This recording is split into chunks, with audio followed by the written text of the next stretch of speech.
Hey everybody, Nick Blazier here with another round of StreamChamps. I'm still way behind on my videos, working on it.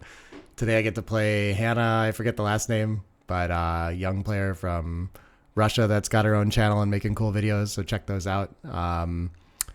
Let's see, I got a challenger to a match here. We're just playing 7-pointers in here. I think I'm still undefeated in this. I don't know, I'm losing track of this one. With the WBIF, I'm through my 5 rounds, the opening 5 rounds of that. I have survived a few in what's it called, in the Slavia Open, and so I get to play Rory after this, and those are like super long matches. But okay, opening 5-3 to start. How does the board look? Yeah, everything's cool there. I forget. Good match to you too. I forget how many rounds, if I'm like close to halfway through this or what? I can't remember. But yeah, I was catching up on, watched one of her, like Hannah's been playing matches on Galaxy and explaining her thought process while she goes, and they're pretty good. This is interesting. Okay, so I have to do something with the back checkers against a prime. I'm slightly ahead in the race. So the question is, do I want to just hop it out and continue and get hit on 4s and 2s and sent back? Maybe those are going to hit me off the edge anyway. And I have to kind of overrun my position to play down a little bit. So, but, you know, do I want to stay there and try to make the anchor? Being ahead in the race, I don't actually want the 21 behind the prime that much. I just want to get out. And so I think, even though like I might get hit here like more often than not, I think it's worth trying here. There's good duplication with the numbers that hit the 9 as well too. 3-5 is the exception, but okay. I'm going to try that out. But the 3 is mandatory. I can't like clean up my checkers on this side. If you imagine playing 13-8 and like 9-6, for example, like I'm just so stiff and going to have such a hard time developing. This feels a little premature. I think if she hits me, I still have a lot of game and I'll take a lot of the time since she hasn't moved her ace point checkers at all. But if she makes like 2s or 4-2, like a 5 prime, it could be. But so, okay, I hit back. But if you mention, like, I don't know, if I enter and like have to do something there, like she can lose her market there, but it might not be by that much either. Like it's not, yeah, I don't know. I think, I don't know. That'd be my instinct on that one. Okay, 3 checkers back. Oh, I can link up on the 9. That's probably the best, slightly outboarded, less checkers back. I really don't want to get stuck behind that prime. Otherwise, the first thing that jumped out, often when you have this 9-point builder, I can make the 4, of course. But I just don't see, well, I guess the 4s don't really want to hit me out in the outfield here. Like giving up the midpoint with 3 checkers back is pretty bad, and having a strong board is good. I think I'm just going to try to play it simple though, yeah, and respect the board.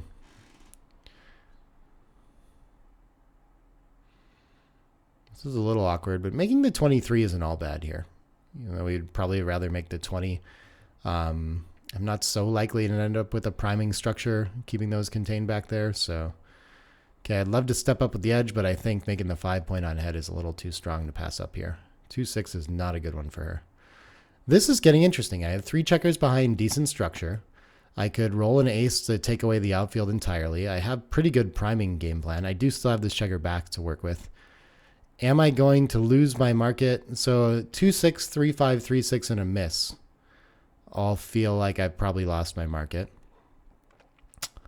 That's 6 numbers, but probably like 2/3 of them, so we'll call it 4 numbers, and then aces. So like another 11 is like 15 market losers. Now, are there really bad ones too? I could overrun my position with like 6s or 5s or something like that. So I'm sure I have like anti-jokers in that way, and there's a lot of play here. Or if I just do kind of nothing and she makes a 5 prime, things are bad, but I'm not getting the cube back right away. So yeah, I need to think a little bit about like when I don't lose my market, am I just like in a very strong advantage? Also, how much do I lose my market by when I escape and do these things? There's still pretty decent play here. I guess,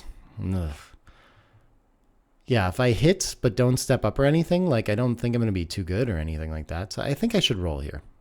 I think I should roll and try to get to a place where I can claim. Okay, the aces for sure. I probably don't need to leave the 4-3, 4-5, all the numbers by slotting the bar and a bunch of blots. This is just 4-5. So I kind of like the builder on the 9, but that leaves 12-6 with it, which is not that great looking either.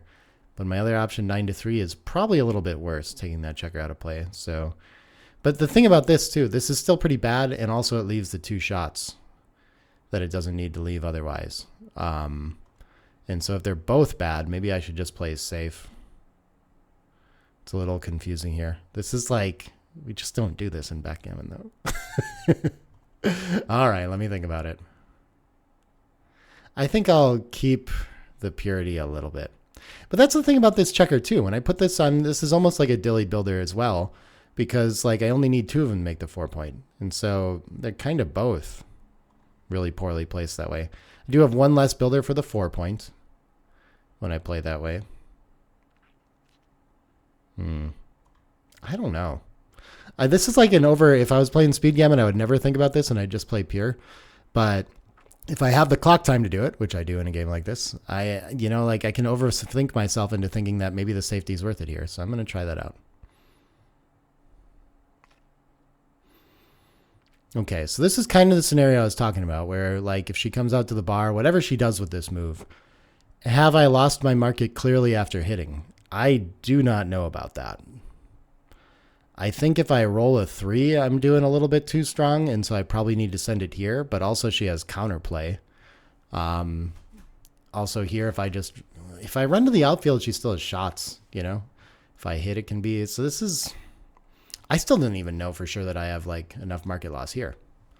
My position's gotten more stiff, and challenging this blot out here is pretty good for her, actually.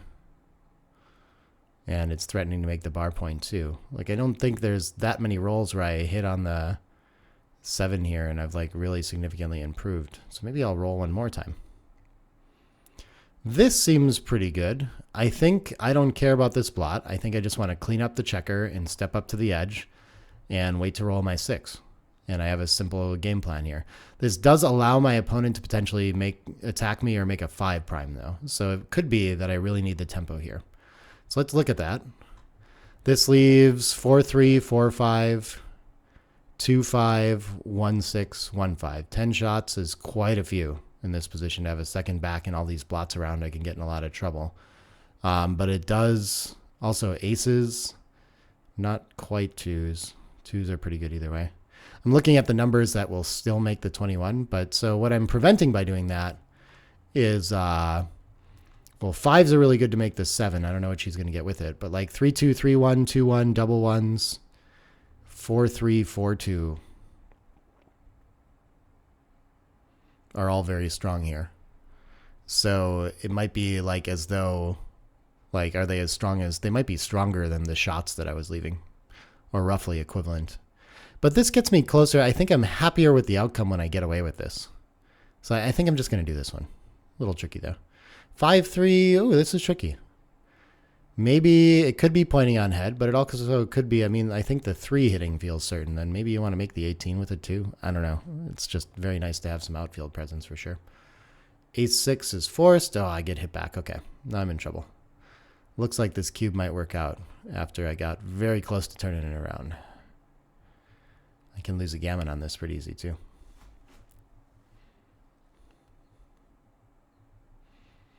But I still have quite a bit of play with 3 behind, decent structure. I just need to like enter and make an anchor. Yeah, probably the mobility with the 2 is pretty important there, more important than the builder. Not 100% certain, but that feels risky in this position for sure. But me entering on the 4 and her not being able to hit with the 6, that would be risky too. Yeah, she doesn't really have anything good to do with this 6. 12-6 isn't too bad. 6s can just pop out when she steps up. I don't know. I see merit to both. Ooh. I'm not sure what she would prefer in this one, but all right. She's all in. I mean, this is such a funny one. I'm a favorite to hit, but it's not over when I hit. I got to think about that. I mean, this has to be the play. I love the double hit here. But I have 20 numbers. Do I? No, I can't be a favorite to win a gammon when I hit. So I just have to roll because I have 3 on the roof and I'm in a fan with so many other ones other times. I wish it was so simple. Oh, this is really bad. for her. I might have a good enough cube with 3 on the roof, given that she's cracked now. This would be quite unusual. I think she should just clean up a blot instead, maybe. I'm not sure why it would be better to bury 5 to ace. Either way, you have 1 dead checker. But yeah, this is going to be it. And I have to think about whether or not... The thing is, all I have to do is just like miss once and she rolls an ace and she's kind of doing okay. Rolls a 3 in this variance. So if I roll the 4, I'm probably too good. I really think that's like pretty crushing in this position now that she's cracked some. But if I don't, and she covers, just like pops out and covers. Not all of our 3s can cover either though. 3-1 does not. 3-2 can. 3-3 does. 3-4 does not. 3-4 is pretty bad. It doesn't have to be too bad. 3-5 is fine and 3-6 is fine. She doesn't always cover when I miss. That's another piece. So I'll be probably happy with having sent the cube with 3 back to 4 back after I miss if she doesn't cover. So that's a fairly common scenario. So we'll say like a third of games and I roll a 4 and send a 5th back. Like I feel like I'm doing very well in this game, I think. I think like too well for her to take by a lot. Maybe that's like too good. That's a third of the time. That might repeat. But only like less than a third of the time does she get into a place where she might be the favorite after I fan. But that's a fairly sizable discount. And then the rest of it, like I'm probably like a small favorite.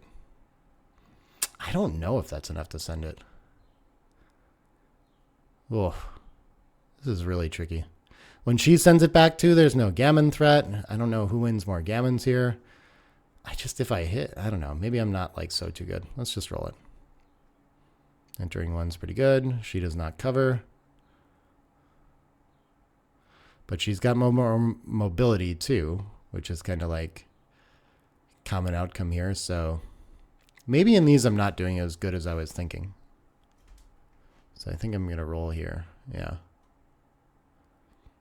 Wow, can't cover again. Maybe just consolidating blots on the 14 would be pretty strong here. Just to not have like disaster scenarios when things go poorly. Lifting could be the idea too, but I mean, another dead checker is a lot to ask when you have 3 to bring around. I mean, she would definitely much rather make this point if she can. I don't know for sure. She does have the slightly better board too, so my instinct is to like leave it slotted, but certainly buys her this roll at least. I guess I don't have a lot of market loss when she does it that way too. Ooh, this is a very good shot. I think, yeah, hitting twice seems great. Now I'm under a lot of pressure. Yeah, I mean, I just really need to roll a 4 when that goes that way. Okay, so I'm back in it, but still in some trouble. If I roll the 4, it's really good. Like, hitting can be okay there still. If I roll the 4, have I lost my market? Maybe now. That's another one. I don't know. Ooh, double 4s is really bad. Okay, now I'm a favorite to just come in and control the outfield, and she's cracked and everything. So, like, I mean, this is... But my structure isn't great. So I'm, like, leaning towards too good in this position. But maybe I should just claim it because I actually have decent work to do here. That's a tough one. But, like, how is she supposed to win? She can crack next time, but she hasn't. She still has a better board. She just gets mobility. She's looking pretty good. Actually, I mean, it still might be takeable because I haven't entered. So, yeah, I don't know. I think we'll just send it and see what she wants to do.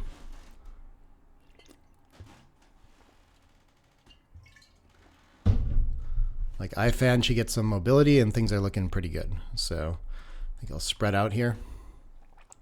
But I think also she can just crack further on this one, and then it can be not possible to take. So 5-6 I get in range of. Do I want to do that?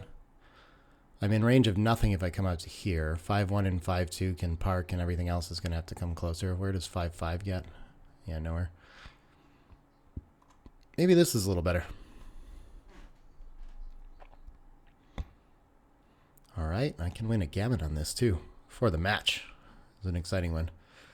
So this seems like a good place to be, and this seems like a good place to be. 5, 5, 5, 5. So 5s gets 1 around. I don't know if she'll do that, but 5, 1. I have all of the indirects, but she does get to park there. So I have 7s, 8s, and 9s. Get the 1, 2. Ooh, that's a little tricky actually. But I mean, her board's so weak that I just have to send it back. Yeah, but I would have liked to be making the 4. Maybe I'll consolidate blots just in case I get hit from the roof here. All right. Oop. Okay, we're hitting. And then do I want to make the 4 point and unprimer, or do I want to make the priming point? If I make the priming point, I can come make the 10 with it and be in really good shape. She could roll 2s or 4-2 and get to make that though. And so I think I'm less sad if I make this. Do I have to clean up the 7-2? Do I really need to primer too? If she rolls like a 2-5, 2-6, 1-6, 1-5 is like actually really awful here. I think I should just play like this. I think kind of gives me some trapping options and such. All right, and now I have to decide if I want to. I think I still want to play for like containing out here. Yeah, I'm hoping for the 5. That was nice. Okay, to point on head here. No 2 is beautiful. Things are getting scary for her. I don't need the other one, but I get another chance at it. This is going to be a 1-game match. Those are tough. I think she played it pretty well in general, too. Sometimes that happens, you know? But yeah, with the 4 cube on that side, I don't need to worry about backgammons at all. If I play for maximum safety, I think I should win a gammon. Okay, I'm going to find out if I want to commit to that or not. 3 crossovers, 6, 9, 12, 13 to get off. And she can't, like, it's just double 6s that's going to do that. So yeah, I think I should prioritize letting her in.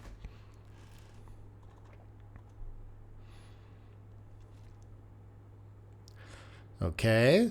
Even though, like, she can't really punish even when she hits, so I don't know. Yeah. This is tough. Oh no! A little bit of life. At least I can't really, like, lose, but I can not win the gammon if she can kind of, like, hyper gammon me here. All right, 8 away. That's a miss. Probably we're just making the 16. But there are ways to spread out for maximum contact, but it's just she can still lose a gammon, and that might save enough of them while also balancing getting shots a lot of the time. That would be my thought. Maybe spreading out is more of like a DMP type play, though. So I would have had to park there and give her like 7s and 1s or something like this.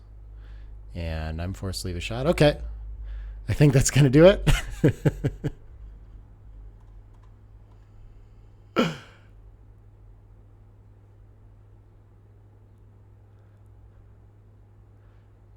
Is that mean to do to a young person getting into backgammon? We'll see how he played. Oh, I wonder, maybe the take is optimistic or something like that. It'll be an interesting one to look over, but I didn't think it was so bad. It felt like mostly just really unlucky.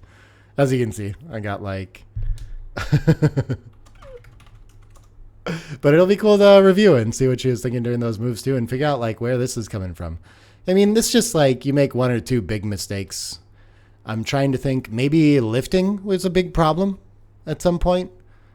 There were like a couple things that I thought were small, but it doesn't have to be, you know, like major mistakes to play. Like when it's just a 1-game like this, like I play games that are in 18 all the time, if that makes sense. And then it tends to like smooth out as you play more games that are like also sharp or 0s or something like that. But yeah, good match to her. Check out her channel. It's been like cool stuff and it's been fun playing this, and I'll be back with more Play and Explain soon. Bye, everybody.